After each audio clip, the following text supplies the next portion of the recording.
El silencio en la mansión de los de la Vega era una bestia tangible, un ente que se arrastraba por los pasillos de mármol travertino y se enroscaba en las esculturales lámparas de diseño. Ubicada en el corazón de La Moraleja, el barrio más opulento de Madrid, la casa era un manifiesto de poder y riqueza, una fortaleza de cristal y concreto que gritaba éxito al mundo exterior. Sin embargo, por dentro, sus muros exhalaban un frío que nada tenía que ver con el invierno que azotaba la ciudad. Era una frialdad del alma, un vacío monumental que ni las obras de arte de millones de euros ni los muebles de diseño italiano podían llenar. Cada objeto estaba en su lugar perfecto. Cada superficie brillaba con una pulcritud obsesiva, pero el aire estaba viciado de una tensión silenciosa, una jerarquía cruel donde el dinero era el único dios y la empatía una debilidad imperdonable, un ambiente orquestado a la perfección por la matriarca de la familia. En medio del salón principal, concebido como una galería de arte personal, se desarrollaba una escena que encapsulaba la esencia tóxica de aquel hogar. Doña Isabel de la Vega, una mujer cuya elegancia era tan afilada como su lengua, se erguía sobre Sofía García, la joven empleada doméstica. La matriarca, envuelta en un vestido de seda que costaba más de lo que Sofía ganaría en un año, señalaba con un dedo enjollado un jarrón de porcelana Ming, una reliquia familiar de valor incalculable. ¿Eres estúpida o simplemente una inútil? Míralo. ¿Qué hiciste? Siseaba su voz un látigo que cortaba el aire. Acusaba a Sofía de haber rayado la pieza, una mentira fabricada para el puro placer de ejercer su poder. Sofía, con su uniforme gastado y el cansancio dibujado en sus facciones, negaba con la cabeza. Sus palabras un murmullo ahogado por la intimidación y la injusticia de la situación que estaba viviendo. La crueldad de doña Isabel escaló hasta alcanzar un nivel performático, casi teatral. No solo eres una torpe, sino también una mentirosa. En mi casa no tolero a la gente de tu calaña, gente sin honor ni respeto, continuó, su voz resonando en el cavernoso salón. Con un gesto despectivo, derramó deliberadamente un poco de agua de un vaso cercano sobre el impecable suelo de mármol. Ahora de rodillas, límpialo. Quiero que aprendas cuál es tu lugar en este mundo, arrastrada. La orden fue tan tajante, tan cargada de veneno, que Sofía sintió cómo el aire abandonaba sus pulmones. Arrodillarse no era por una mancha, era un acto de subyugación total. Con la mirada fija en el suelo, sintiendo el frío del mármol a través de la delgada tela de sus pantalones, apretó los puños y contuvo las lágrimas. Su dignidad, la única armadura que le quedaba en ese momento. Justo en ese instante, Alejandro de la Vega entró sigilosamente por la biblioteca adyacente, buscando unos documentos que había olvidado para una reunión crucial. Se movía con la seguridad de quien posee el mundo, pero se detuvo en seco al escuchar la voz de su madre, un tono que conocía demasiado bien y que siempre presagiaba una tormenta de clasismo. Lo que vio lo petrificó. No era solo una reprimenda, era una ejecución pública de la dignidad de una persona. La imagen de Sofía, arrodillada, con los hombros temblando ligeramente por el esfuerzo de no romperse, mientras su madre la observaba como un buitre sobre su presa, le revolvió algo en las profundidades de su ser. Ese hastío crónico que sentía, esa desconexión con su propia vida, de repente, encontró un foco, una causa. La injusticia era tan flagrante, tan vil, que atravesó la coraza de apatía que había construido a su alrededor durante años. Con dos zancadas largas y silenciosas, Alejandro se interpuso entre su madre y Sofía. No gritó. Su voz, cuando finalmente habló, fue un témpano de hielo, un susurro cargado de una furia que heló la sangre de doña Isabel. «Basta», dijo. Una sola palabra, pero con el peso de una sentencia. Se agachó, ofreció su mano a Sofía para ayudarla a levantarse, y luego clavó sus ojos grises en su madre, una mirada que ella nunca antes había visto. «En mi presencia, nunca más volverás a humillar a nadie de esta manera. ¿Entendido?» La tensión en la sala se podía cortar con un cuchillo. La rebelión había comenzado. La vida de los tres en ese preciso instante había cambiado para siempre. Si esta historia ya te atrapó, No olvides suscribirte a nuestro canal y contarnos desde qué ciudad o país nos estás escuchando. Estamos muy cerca de alcanzar nuestro sueño de los 1000 suscriptores y con tu ayuda sabemos que lo lograremos. Ayúdanos con un like, solo te llevará un segundo. Tras la explosiva intervención de Alejandro, doña Isabel se quedó momentáneamente sin palabras, con el rostro contraído en una máscara de incredulidad y furia.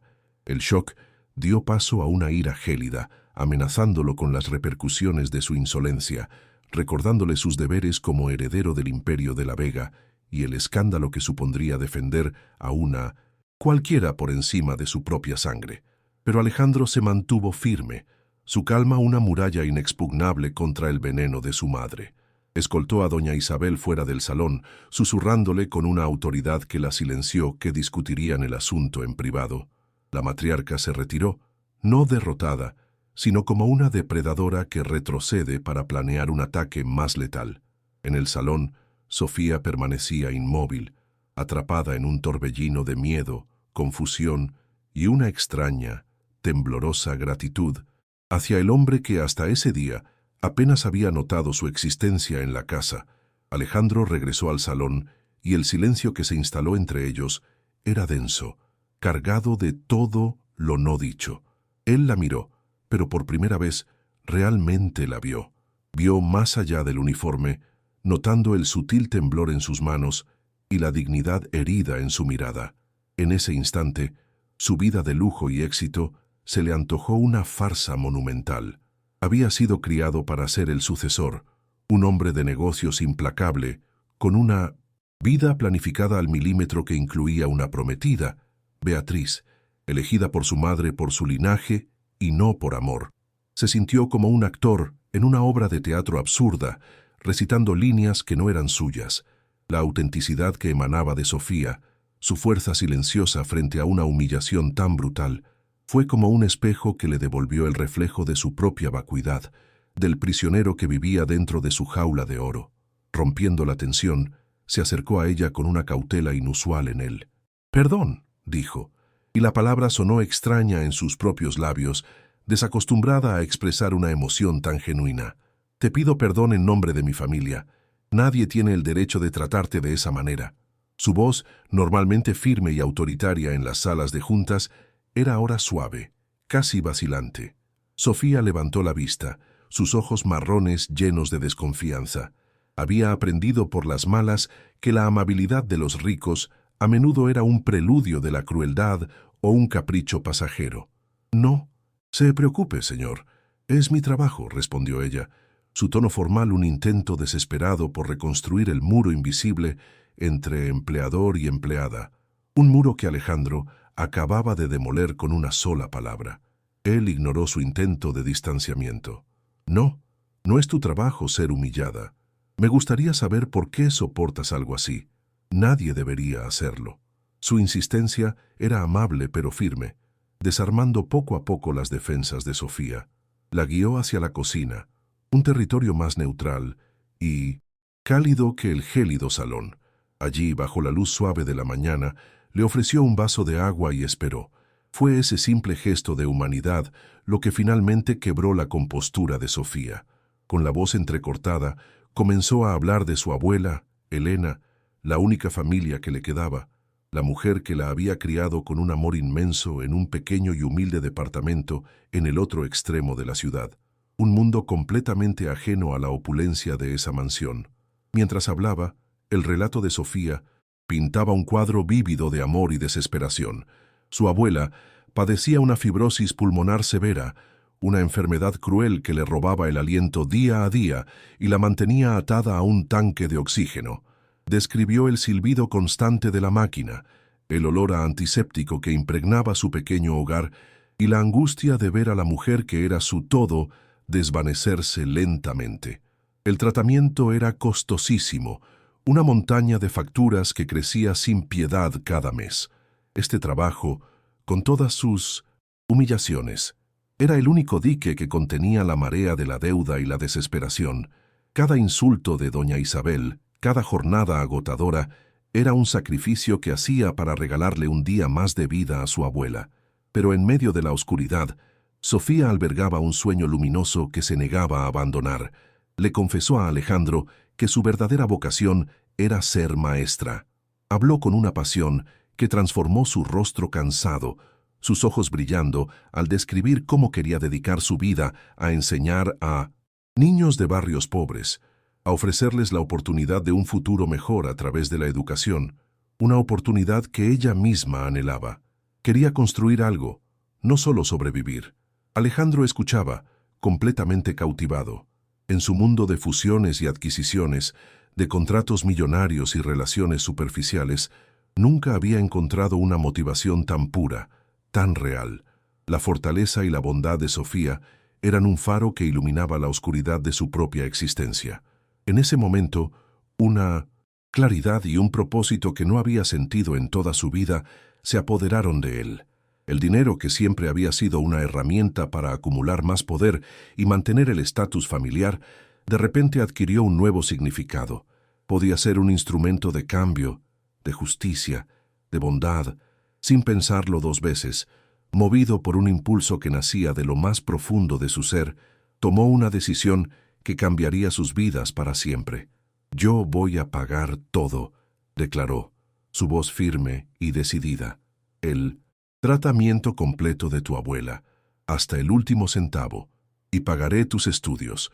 Irás a la universidad y te convertirás en la mejor maestra que este país haya visto». La reacción de Sofía no fue de alegría, sino de pánico y rechazo. Se puso de pie de un salto, retrocediendo como si sus palabras la hubieran quemado. «No, no quiero su caridad», exclamó, su orgullo herido brillando en sus ojos. La desconfianza, sembrada por años de precariedad y desengaños, se apoderó de ella. «¿Por qué haría usted algo así por mí? ¿Qué es lo que quiere a cambio? La gente como usted no hace nada gratis». Su voz temblaba de miedo y rabia, convencida de que aquella oferta era una trampa, una forma más sofisticada de humillación que la dejaría aún más endeudada y vulnerable que antes, un capricho de niño rico que se cansaría de su nuevo juguete. Alejandro vio el miedo en sus ojos y comprendió su recelo. Se levantó lentamente, manteniendo la distancia para no intimidarla. «No quiero nada a cambio, Sofía. Te lo juro», dijo con una sinceridad abrumadora. «Mi vida es un cascarón vacío, una sucesión de días sin sentido. Ayudarte a ti, a tu abuela, le daría un propósito a todo esto». La miró directamente a los ojos, mostrándole una vulnerabilidad que nunca había revelado a nadie. «Por favor, déjame hacer esto. No lo veas como caridad, velo como una sociedad. Tú me enseñas a mí lo que es luchar por algo que de verdad importa, y yo te doy las herramientas que necesitas. Esto es tanto para mí como para ti». Sofía lo escrutó, buscando cualquier rastro de engaño en su mirada. Solo encontró una honestidad cruda y una extraña tristeza que resonó con la suya propia. Después de un largo y tenso silencio, en el que el único sonido era el zumbido del lujoso refrigerador, asintió lentamente, una sola vez. No hubo sonrisas ni lágrimas de alegría, solo la aceptación solemne de una alianza improbable. Un pacto silencioso se selló entre el millonario hastiado y la empleada resiliente, un vínculo forjado en la injusticia y la esperanza. Ambos sabían instintivamente que ese era solo el comienzo de una batalla mucho más grande contra un mundo que haría todo lo posible por mantenerlos separados, un mundo encarnado en la figura vigilante y vengativa de doña Isabel. Los meses que siguieron a aquella primera conversación en la cocina se tejieron con hilos de esperanza y clandestinidad. La salud de la abuela de Sofía, Elena, comenzó a mejorar de manera casi milagrosa gracias al nuevo y costoso tratamiento que Alejandro financiaba en secreto. Cada informe médico positivo era una victoria compartida, celebrada con miradas cómplices en los pasillos de la mansión. Sofía, liberada del peso aplastante de la desesperación, floreció. Se inscribió en clases nocturnas para preparar su acceso a la universidad y una nueva luz de confianza y determinación brillaba en sus ojos. Su cansancio ya no era de derrota, sino el producto de un esfuerzo gozoso hacia la conquista de sus sueños, un cambio que no pasó desapercibido.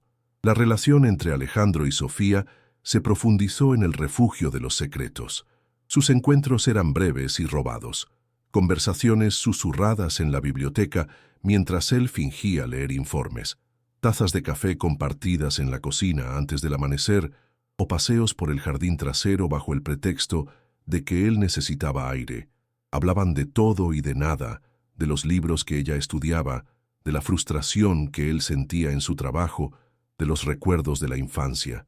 Alejandro descubrió en Sofía una sabiduría y una alegría de vivir que contrastaban brutalmente con la calculada frivolidad de su propio mundo. Se estaba enamorando no solo de su fortaleza, sino de la autenticidad que ella representaba. Mientras tanto, doña Isabel observaba.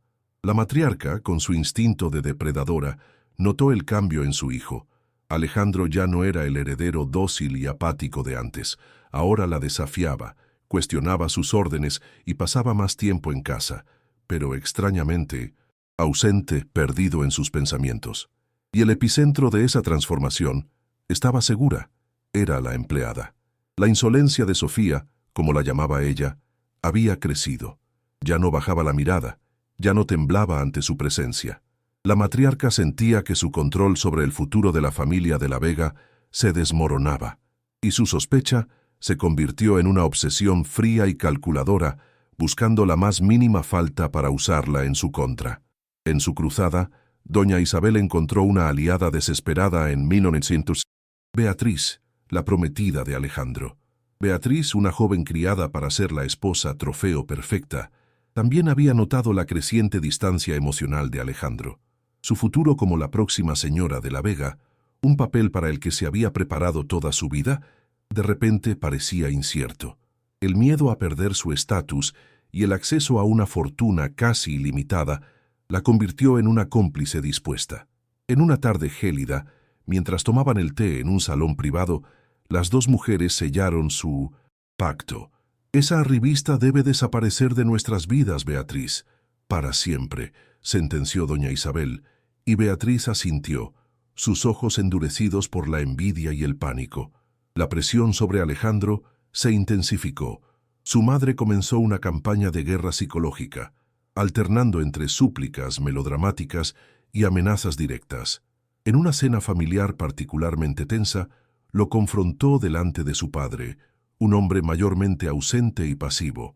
Le exigió que fijara una fecha para la boda con Beatriz, que cumpliera con su deber y dejara de jugar a ser el salvador de los pobres. Amenazó con desheredarlo, con provocar un escándalo en el consejo de administración de la empresa. Alejandro, sin embargo, escuchó el ultimátum con una calma que la desquició. «Mi vida no está en venta, madre, y no voy a casarme con nadie por conveniencia», respondió, sellando su destino y desatando la furia definitiva de doña Isabel. Fue entonces cuando la matriarca decidió ejecutar su plan final, una jugada maestra de crueldad diseñada para aniquilar a Sofía por completo. El objeto elegido para la trampa fue un collar de diamantes y zafiros que había pertenecido a la abuela de Alejandro, una joya de valor sentimental y monetario incalculable. Una mañana doña Isabel bajó las escaleras gritando, con un pánico perfectamente fingido, afirmando que el collar había desaparecido de su joyero. La noticia corrió como la pólvora entre el personal, creando una atmósfera de sospecha y miedo. Insinuó que la ladrona debía ser alguien de dentro, alguien que se había ganado su confianza para después traicionarla de la manera más vil. La matriarca, en su papel de víctima, declaró que no tenía más remedio que registrar las pertenencias de todo el personal de servicio, por el bien de la familia.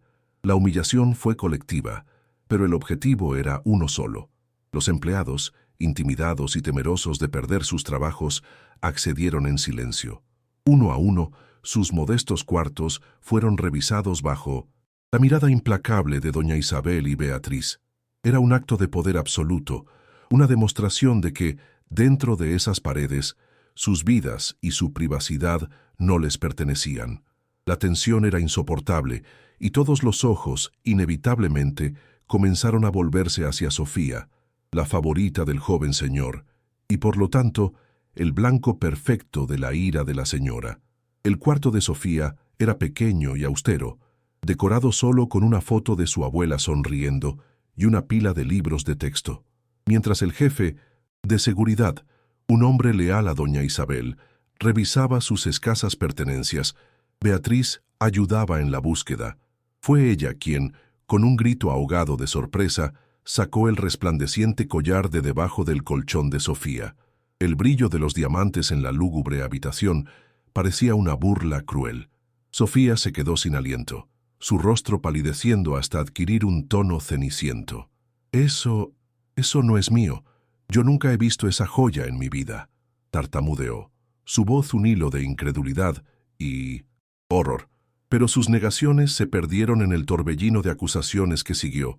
«¡Ladrona! ¡Desagradecida!», gritó doña Isabel, su rostro una máscara de triunfo. «Te abrimos las puertas de nuestra casa. Mi hijo te tuvo lástima, y así es como nos pagas». La escena estaba perfectamente orquestada. Doña Isabel, con una frialdad calculada, sacó su teléfono y marcó el número de la policía.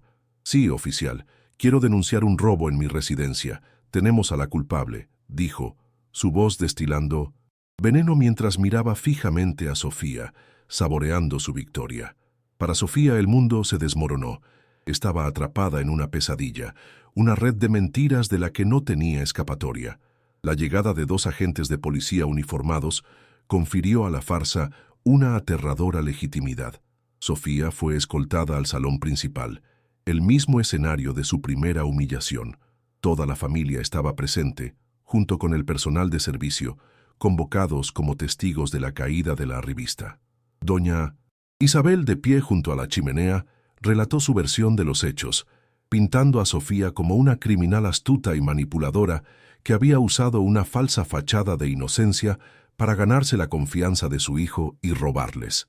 Cada palabra era una daga que se clavaba en el corazón de Sofía, quien permanecía de pie temblando, incapaz de articular una defensa coherente ante la enormidad de la mentira. Los agentes, siguiendo el protocolo, comenzaron su interrogatorio. Las preguntas eran directas, impersonales. «¿Dónde estuvo usted esta mañana, señorita García? ¿Tiene alguna explicación de por qué una joya de este valor se encontraba entre sus pertenencias?» Sofía intentaba responder, pero sus palabras se atropellaban, ahogadas por el pánico. Negaba todo, pero sin pruebas y sin coartada. Su defensa sonaba débil, desesperada. Podía sentir las miradas de los otros empleados, una mezcla de lástima y recelo. Estaba sola, completamente sola. Beatriz, a un lado, se secaba lágrimas falsas, jugando a la perfección su papel de amiga traicionada, mientras la sonrisa de doña Isabel era casi imperceptible, pero letal. Justo cuando uno de los agentes se acercaba a ella con las esposas, pronunciando las frías palabras, «Señorita, tendrá que acompañarnos a la comisaría». La imponente puerta del salón se abrió de golpe. Era Alejandro. Había sido enviado por su madre a una supuesta reunión urgente al otro lado de la ciudad, una treta para mantenerlo alejado mientras la trampa se cerraba.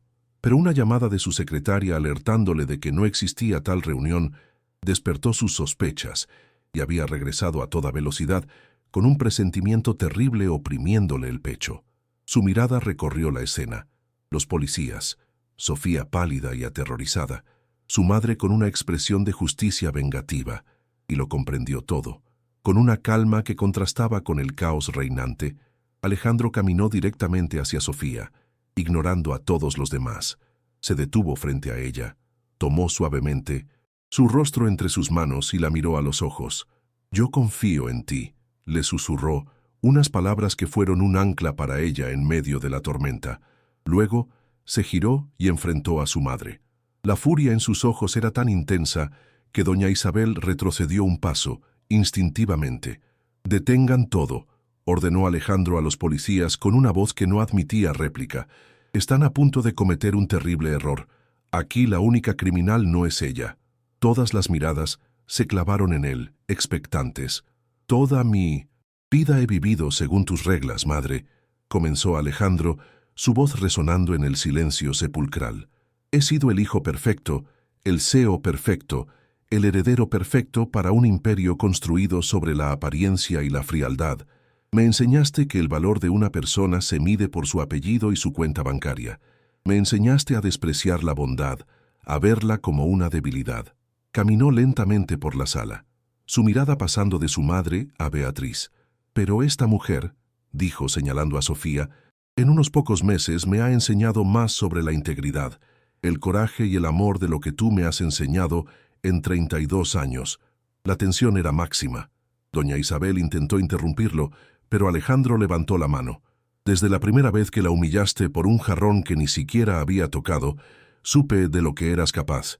Supe que tu crueldad no tenía límites cuando se trataba de proteger tu castillo de mentiras. Hizo una pausa dramática, sacando su tablet.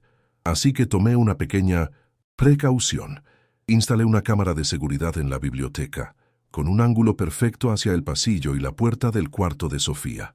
El rostro de doña Isabel perdió todo su color. Beatriz ahogó un grito, llevándose una mano a la boca. El castillo de naipes estaba a punto de derrumbarse. Con un simple gesto, Alejandro proyectó la imagen de la tablet en la enorme pantalla de televisión del salón. El video, nítido y en alta definición, comenzó a reproducirse. Mostraba a doña Isabel entregándole el collar a Beatriz en el pasillo. Luego, se veía a Beatriz mirar nerviosamente a ambos lados antes de entrar sigilosamente en el cuarto de Sofía. Unos segundos después, salía con las manos vacías y una sonrisa de triunfo. La evidencia era irrefutable, demoledora. Un murmullo de asombro y horror recorrió la sala.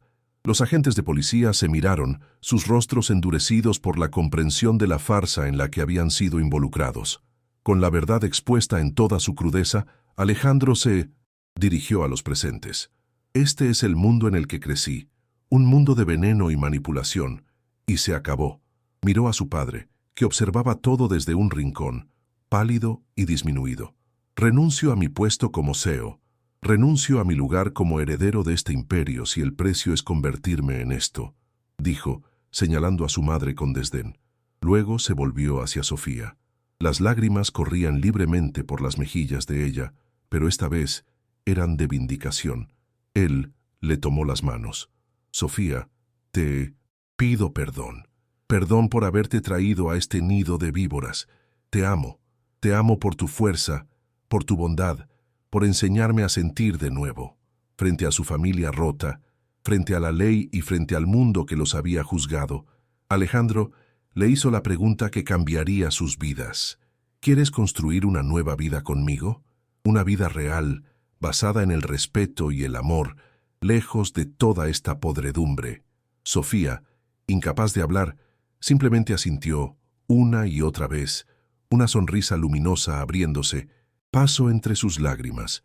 Se abrazaron en medio del salón, un abrazo que sellaba su futuro y demolía el pasado. Doña Isabel, expuesta y humillada, se quedó petrificada, viendo cómo su mundo, su control y su hijo se le escapaban de las manos para siempre. Los policías ahora la miraban a ella, y sus rostros no mostraban ninguna simpatía. ¿Te está gustando esta historia? Deja un like y suscríbete al canal. Muchas personas no dejan el like, y eso nos entristece mucho. Contamos con su ayuda. Ahora, continuamos con el vídeo. Esa misma tarde, Alejandro y Sofía abandonaron la mansión de la Vega, dejando atrás un mundo de opulencia podrida y secretos venenosos. No se llevaron nada más que su dignidad y la promesa de un futuro por escribir. Detrás de ellos, la escena en el salón se disolvía en un caos de susurros y miradas acusatorias, con los agentes de policía iniciando una investigación por falso testimonio y calumnias contra doña Isabel y Beatriz. Pero para Alejandro y Sofía, ese drama ya pertenecía a un pasado que se encogía por el espejo retrovisor. Al cruzar el umbral del pequeño pero acogedor apartamento de Sofía, sintieron una paz que ninguna fortuna podría comprar. En la humildad de esas 4 paredes, llenas de libros y del aroma del café de la abuela, encontraron el primer ladrillo para construir su nuevo hogar, un santuario basado en la verdad y el respeto mutuo. Fiel a su palabra, Alejandro rompió todos los lazos profesionales con su familia, conservando únicamente la parte del capital que le correspondía por ley. Pero en lugar de reinvertirlo en el mercado de valores, lo invirtió en un sueño. Juntos crearon la Fundación Educativa Elena, en honor a la abuela de Sofía, la mujer cuyo sufrimiento había sido el catalizador de todo. La misión de la fundación era clara y poderosa: otorgar becas completas a jóvenes de escasos recursos con la vocación de convertirse en maestros. Pasaban sus días trabajando codo a codo, él gestionando la logística con su astucia empresarial ahora redimida, y ella entrevistando a los candidatos, viendo en sus ojos el mismo brillo de esperanza que una vez albergó en la oscuridad. Su amor se convirtió en una sociedad, una fuerza constructiva que transformaba el dolor del pasado en oportunidades para el futuro. Los frutos de su nueva vida no tardaron en madurar. Sofía se graduó con los más altos honores. Su inteligencia y su empatía la convirtieron en una leyenda en la Facultad de Pedagogía. Consiguió un trabajo en una escuela de un barrio necesitado, donde sus métodos de enseñanza, basados en la paciencia y el cariño, obraron maravillas en niños que el sistema había dado por perdidos. Su sueño se había hecho realidad, y su alegría era completa. Por otro lado, su abuela Elena, completamente recuperada, se mudó a una casita con jardín en las afueras de la ciudad, un regalo de Alejandro y Sofía. Allí pasaba sus tardes cultivando flores y recibiendo las visitas de su nieta y del hombre que, contra todo pronóstico, se había convertido en el nieto que la vida le regalaba.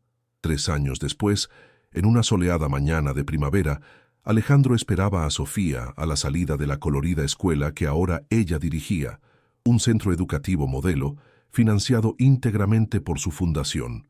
Se abrazaron con la ternura y la complicidad de quienes han construido un imperio, no de dinero, sino de vidas transformadas. Ya no era el CEO implacable de traje de diseñador, sino un hombre cuya sonrisa reflejaba una profunda paz interior. Juntos caminaron hacia un nuevo edificio en construcción al otro lado de la calle, la primera biblioteca pública del barrio que llevaría el nombre de Elena. Contemplaron la obra, un monumento de ladrillos y esperanza, un testamento de que su amor había sido más fuerte que cualquier barrera social, más valioso que cualquier joya familiar. Así, Alejandro y Sofía demostraron que el verdadero valor de una persona no reside en la cuna en la que nace, ni en la fortuna que hereda, sino en la nobleza de su corazón y la integridad de sus acciones.